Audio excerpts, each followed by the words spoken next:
100 sena wara li l-Union tal-Għalliema għal-MUT għamlet l-ewwel passi lejn il-ħolqien tagħha, issa l-operat tikompli jikber u jespandi. Tantu hekk li l-MUT mhux biss inawgurat uffiċjalment uffiċċji ġodda fil-Ħamrun, iżda qed taħdem ukoll biex ikollha preżenza f'Għawdex u qed toqrob lejn l-10,000 membru.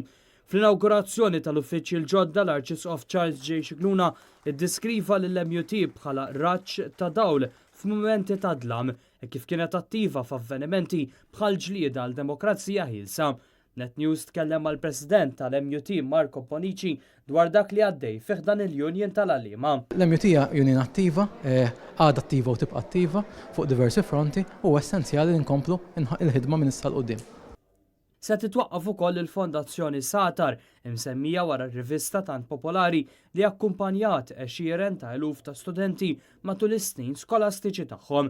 Din il-fondazzjoni għandha lan li ġġib il-qudiem l-edukazzjoni f'Malta bit-tixrid ta' materjal edukattiv kif ukoll b'taħriġ lill-edukaturi. Fil-fatt, ir-rivista Satar f'forma differenti u b'idea ġodda se terġa' tiġi ppubblikata.